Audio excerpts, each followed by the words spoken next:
Hi everyone, welcome back to the channel. My name is Vanessa and I'm an indie author and I published it under the pen name A.N. Sage. This channel is mostly geared towards writing, things that help me with my writing, and things that help me in just a general creative entrepreneurship type of environment, because I do a lot of other work other than writing as my main career. I am currently writing mostly in YA, a lot of fantasy, a lot of paranormal mystery, but I will be branching out soon to a different genre. Stay tuned for that because we will have videos about it, but I'm just in the middle of plotting it while also being in the middle of writing the final book in one of my long-running series. So a lot is going on. However, if you're used to seeing different types of writing videos on this channel, we're doing something a little bit different today. As you can see by the background, I'm in a different spot than I usually am. We're not having my desk behind me because I want to talk about something that is more personal to me. Not that writing is not personal, but something that is very, very personal, very spiritual in a way to me, something that has helped me with my personal development and does help me with writing as well. But I had one of the viewers in our wonderful community here ask me to share my tarot journey. So if you follow me on Instagram or Facebook or anywhere else outside of here, I do a lot of posting about my tarot collection, my tarot cards, tarot readings, all these little witchy things that I do to kind of help myself and in other ways other than just writing and being able to express myself creatively that way. So you'll know that I am an avid tarot card reader, tarot collector. I am I've been studying tarot for a very long time. And so when I was asked to talk about my journey in tarot, I thought that was a really great idea, mostly because tarot has really helped me with my writing as well. And I can talk about it a little bit more probably as we kind of get into and throughout my journey. Oh, my nose is super itchy, sorry. But it has helped me a lot in my writing, but it's also just been like a very important aspect of my life, of who I am, of what I do every day as just like a personal guidance, and just as a way of having one habit in place that I know I don't stray for. So it's been really helpful in that way. But I didn't read tarot. I didn't get into it not until I was much older in life. So when I was younger, I think around like university age, I did get into more of the witchy things. Like I did a lot more Wicca in a way. So I was really following the Wiccan belief for a while. It was very eye-opening for me, very helpful in that time of my life. But I found it to be too rigid. And that has nothing to do with obviously Wicca, but that was all on me.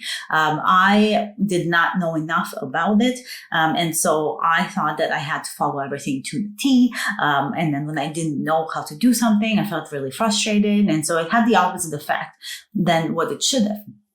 And while I was studying more on Wicca and trying to kind of incorporate it into my life and find if this was the path that I wanted to take and to be on as a person, I got into tarot. I didn't get into reading or doing anything like that as the way that I do now, but I grew an interest. And when I grew that interest, I think a lot of it came from just like I remember I found one deck. I went to one of the like little witchy occult shops that was in our area, and I found a deck that really resonated with me. It was the Equestrian Tarot. I do still have it here. And like I don't use it as much anymore. It no longer fits, but I do have it as like for memory's sake. And I remember picking it up and thinking like, you know what, this is really interesting for me. Like everything else I've been doing up to this point was good, but something about the deck and the tarot and the cards and the art on it just really spoke to me. And it's probably because I am a visual arts student and I was in school for visual arts at the time, that connection formed. And I found that I didn't read the tarot cards. I tried. I think, again, I was putting too much pressure on myself. Like I was trying to do Celtic cross readings every single day, which is a lot. I mean, if you've done readings, you know, the Celtic cross can get a bit of an intense reading. You really need to make time for it to kind of understand what the cards are telling you and what you're getting from them and stuff. But I didn't do that right. But I did really enjoy the images, and it helped spur more creativity within me. And I found myself more interested in the stuff I was doing in school and just creating different projects. Like I think when I started really sitting with the tarot and just looking at it, not even reading, I remember that my thesis came to me that way. And so the creativity from the tarot really drew me. And from there, I started collecting tarot decks. And originally, I did not collect them for the purpose of reading them. I would do a reading once in a while. There was no rhyme or reason to when I did it, how I did it. But I mostly started collecting them for the visual aspects of them. And I would always, whenever I was slumped or stuck creatively, I would sit down because I did a lot of visual creative work at the time. I was a photographer and a designer. And so I did a lot of that work. And I found when I was like stumped in some way, then I would sit down with the deck and I would just look at the images and something would come, some kind of inspiration, some idea, something would flow. And so that's what I used tarot for. And I did that for a long while. I've collected quite a huge amount of decks. I mean, like, they're not like, I don't have 50 decks or something, but I have like, there's some here, there's some up there. I have another kind of full case. I don't know if you can see, but back here, and there's more in these drawers. There's some everywhere. So I do have a lot of decks that I kind of go through and rotate and stuff as I see fit. But I didn't start reading tarot then. I truly got into the idea of reading when I started following moon cycles more. So now the way that I do my readings is I usually do one card draws every single day. That's not something that I miss. I just love doing it, and it's my kind of morning ritual for myself. And then I always do a full like sit down ritualistic type of reading during the new moon, during the full moon, if there's an eclipse or anything like that. So any big moon cycles. And that's when I started really getting into the tarot. And I think for me, the idea of pairing it with a moon cycle, so there was like planning involved, and I love my planning. But that idea of having something else guide the readings made so much more sense than what I was trying to do when I was younger, which is just follow everything that's out there. That works for me. Now, I do not, I can't say I don't follow like Wiccan beliefs anymore, or any type of pagan beliefs, like not anywhere strictly. I do take a little bit from here and there, but I basically use things that help me and motivate me and help me emotionally and mentally and spiritually. So I kind of just gather what I need and I put it together. And I don't know if you can see, but this little chunky little book up here, it's about like 800 tea stained pages. And that is my grimoire of sorts. And I do a lot of my tarot study in it. And I do a lot of my kind of witchy spiritual study in it. And so I've started compiling things that work for me in that book. And that is what I use as guidance, right? So whatever I see out there, if I think it might work, I will try it. And if it does, then I'll write it down and have that be kind of like my collection of things that works for me. And one day I hope to pass that on to my daughter, because I think that'll be really cool to receive. And I wish that I had received that from like my mom or my grandma or something. But as far as tarot reading is concerned, the way that I use tarot now and how I've been using it for years and years now is according to the moon cycle and that daily card draw. And with the daily card draw, the way that I use that draw is not even as a guidance, but kind of as a like morning opener, where I would draw a card and I would see what it says and I would see how I could apply it to the day. So instead of thinking like, what does this card say about the day I'm going to have? I use it as an opportunity to learn something and to kind of see how I can apply that learning to the rest of my day. So for example, if I draw I'm trying to think, like, let's say I draw a full card or something. Go start from the beginning. Let's say that in the morning I wake up, I draw a full card, then I know that I can start something new today. Like I can start a new journey today, whether it's a new project, whether it's a new chapter I'm writing, whether it's a new idea, or anything else, right? Something new is going to start today.